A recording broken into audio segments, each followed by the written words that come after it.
یا صاحب الزمان یا وارث قرآن۔ عزاداران سید الشہداء، ایام عزا میں مقصد امام حسین کو زندہ رکھنا ہی اصل عزاداری کی روح ہے، اور اگر یہ روح عزاداری نہ ہو تو پھر شاید ہم خود اپنے آپ کو اس جگہ نہیں لے کے جا سکتے کہ جہاں ہمارے وقت کا امام ہمارا انتظار کر رہا ہے۔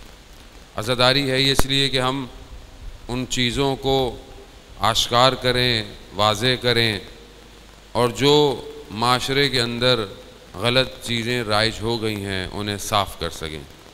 تو ظاہر ہے پہلی شناخت، پہلی صفائی تو اس سے ہے کہ پہلے تو ہم برائیوں کی تشخیص دیں کہ برائی ہے کیا، کیونکہ بعض اوقات انسان مریض ہوتا ہے مگر اسے پتہ نہیں ہوتا کہ وہ خود مریض ہے، کیونکہ مرض اتنا پنہان ہوتا ہے، اتنا مخفی ہوتا ہے کہ اس کا وجود اس مرض کو احساس نہیں کرتا۔ مثال کے طور پر بہت سارے لوگ مریض ہوتے ہیں کہ خداوند متعال سب کو شفا عطا فرمائے، بہت کچھ عرصہ گزرنے کے بعد انسان کو پتہ چلتا ہے کہ اس کے بدن میں یہ مشکل ہے، کینسر ہے، بہت ساری اور بیماریاں ہیں۔ کبھی انسان اتفاق سے ٹیسٹ کروا لیتا ہے تو پتہ چلتا ہے کہ یہ مرض ہے۔ اسی طرح معاشرے میں بھی بہت سارے امراض پھیلائے جاتے ہیں، انجیکٹ کیے جاتے ہیں۔ جہاں پروردگار نے اپنے اولیاء کو بھیجا کہ وہ ایمان کی دعوت دیں اور کفر سے دور رکھیں، شرک سے دور رکھیں، تو ذہن میں پہلے تو یہی خیال آتا ہے کہ کفر اور شرک یعنی غیر اللہ کی پوجا کرنا، عبادت کرنا، یعنی بتوں کی پوجا کرنا۔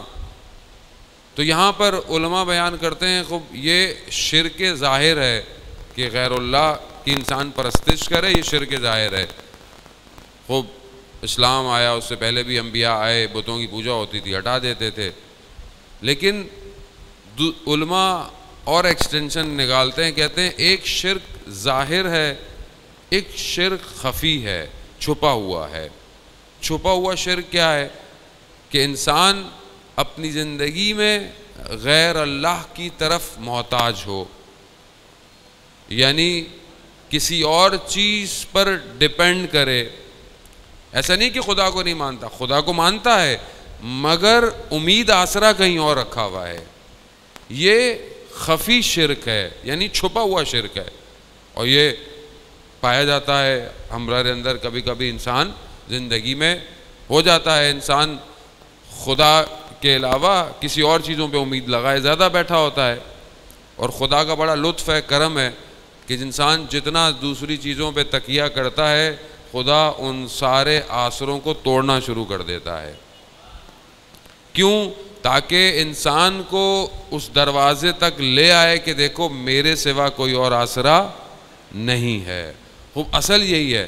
یہ خفی شرک سوسائٹی میں چھپا ہوا ہوتا ہے، انسان کسی کی طرف ہاتھ بڑھاتا ہے، کسی کے بارے میں سوچتا ہے، اس لیے کہا جاتا ہے کہ آپ کا کام تو ظاہر ہے میرا آپ سے، آپ کا میرے سے، معاشرے میں ہر چیز کا تعلق ایک دوسرے سے ہے، لیکن پہلا آسرا خدا کی ذات ہونی چاہیے کہ جب انسان کو کوئی مشکل آئے، پریشانی آئے، امتحان آئے، حادثہ ہو، کچھ بھی ہو، سب سے پہلے اس کی بارگاہ میں رجوع کرے۔ پھر وہ ہے کہ جو آپ کے لیے اسباب کو مہیا کرے گا، وسیلہ پیدا کرے گا۔ مثال کے طور پر جب ہم حوض علمیہ کم گئے تو ہمارے جو استاد تھے انہوں نے اپنے استاد سے نقل کیا کہ کم میں اگر کبھی بھی کوئی پریشانی آئے، کوئی بھی پریشانی آئے، حتیٰ انہوں نے کہا کہ ایک جوتوں کی جوڑی بھی چاہیے ہو، چپل کی جوڑی، کہ اس کی کوئی قیمت نہیں ہے، اس کی کوئی اتنی ویلیو نہیں ہے، تو کہتے ہیں اس کی ضرورت بھی آئے تو سب سے پہلے حضرت معصومہ کے پاس جانا۔ کیوں؟ کیونکہ یہاں پر تمہارا سارا نظام حضرت معصومہ سے چل رہا ہے، تاکہ ہم سب سے پہلے اس سے جڑیں کہ جو صحیح ہماری مدد کر سکتا ہے۔ خوب دنیا کی مددیں تو کھوکھلی ہیں، خوب آپ کتنے لوگوں کے جاتے ہیں کہ یہ کام کر دیں، وہ کام کر دیں، ہر شخص محتاج ہے، ہر شخص کسی نہ کسی پہ محتاج ہے، لیکن سب کچھ جو ہے وہ خداوند متعال کا محتاج ہے۔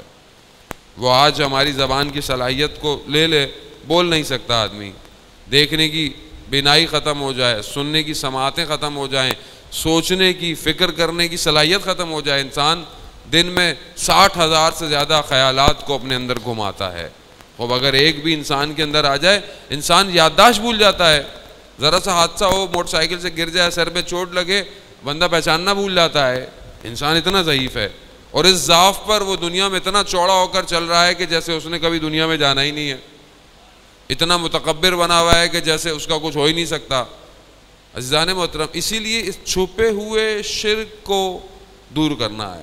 اب یہاں پر یہ جو ظاہری شرک، بت پرستی، غیر خدا کی پرستی، آگ کی پوجا، یہ جو ساری پرستش تھی شیطان نے کی، شیطان نے کروائی، شیطان نے اپنے اولیاء کو بنایا، شیطان کے بھی بھیجے ہوئے ائمہ ہیں۔ شیطان خاموش نہیں بیٹھا، اور نہ شیطان خاموش ہے۔ شیطان نے بھی اپنا پورا نظام بنایا، اور اپنی دنیا کو، جو اس کی دنیا ہے، جس کی طرف وہ کھینچتا ہے، بلاتا ہے، اس کو خوبصورت بنایا اور بنا رہا ہے۔ اور ان لوگوں کو کہ جو اللہ کی طرف، عبادت کی طرف متوجہ ہے، ان کو کھینچنا شروع کیا۔ شیطان کا کام کیا تھا؟ شیطان کا کام یہ تھا کہ وہ جو اللہ کے ہادی آئے ہیں، نبی آئے، رسول آئے، ان راستوں کو روکے، کسی طریقے سے روکے، رکاوٹیں ڈالے۔ اور یہ رکاوٹیں اس نے ختم نہیں کی ہیں، یہ آج بھی جاری ہیں۔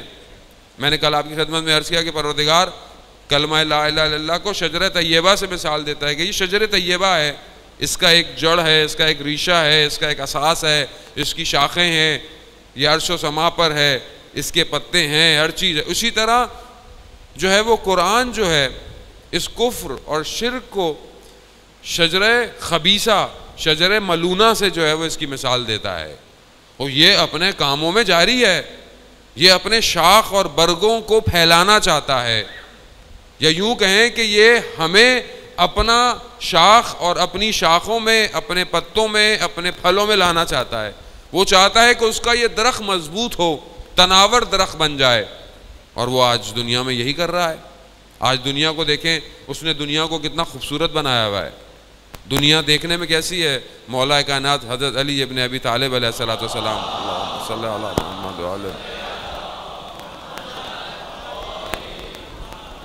امام فرماتے ہیں کہ دنیا بالکل سانپ کی کھال کی طرح ہے، نرم، ملائم، لیکن اندر سانپ کے زہر کی طرح ہے۔ یعنی آپ کو باہر ظاہر میں خوبصورت لگتی ہے، دنیا وہ خوبصورت ہے، دنیا کی محبت خوبصورت ہے، دنیا کے مراتب، شہرت، عزت جو ظاہری دنیا دے رہی ہے، دولت، یہی چیزیں اسے ہلکے ہلکے ہلکے ہلکے کیا کرتی ہیں؟ اگر انسان متوجہ نہ ہو عبادت کی طرف تو یہی چیزیں اسے شجر ملونہ کی طرف لے جاتی ہیں۔ مسئلہ کیا ہے کہ مطلب ہم کیوں اتنے پریشان ہوں؟ مولانا صاحب کیوں آپ شجر ملونہ کے پیچھے پڑ گئے ہیں اور شجر طیبہ کے مقابلے میں اس کی باتیں کر رہے ہیں؟ کیونکہ خوب شیطان کا کام ہی یہی ہے، اور اس نے وقت معلوم تک مہلت مانگی ہوئی ہے، اور اسے مہلت پروردگار نے دی ہوئی ہے۔ وہ جو ہم باتیں کرتے ہیں کہ جی ہم نے ظہور میں جانا ہے، ظہور ہونا ہے، ہم نے ظہور میں داخل ہونا ہے، ظہور اتنا آسان نہیں ہے عزیزان محترم کہ جتنا ہم اپنی زبان سے سمجھتے ہیں کہ ظہور بہت آسان ہے۔ ظہور اگر بہت آسان ہوتا تو کب کا ہو چکا ہوتا، کب کا ہو چکا ہوتا، خدا جانتا ہے کب ہوگا۔ لیکن جب تک لوگ خود تیار نہیں ہوں گے، پروردگار اپنی مرضی سے اس نے ظہور نہیں عطا کرے گا۔ خوب کیسے ظہور لوگ تیار ہوں، کیسے پاک ہوں؟ کیونکہ جب تک امام کی طرف متوجہ نہیں ہوں گے، امام کی طرف جائیں گے نہیں۔ اب امام کی طرف کیوں نہیں جا رہے؟ مگر آخر کیا وجہ ہے کہ ہم امام کی طرف نہیں جا رہے؟ مگر ہم امام کو نہیں مانتے۔ آپ سب بیٹھے ہوئے ہیں، جتنوں سے پوچھنا نہیں، ہم امام کو مانتے ہیں، تو پھر کیا وجہ ہے کہ ہم امام تک نہیں پہنچ پا رہے؟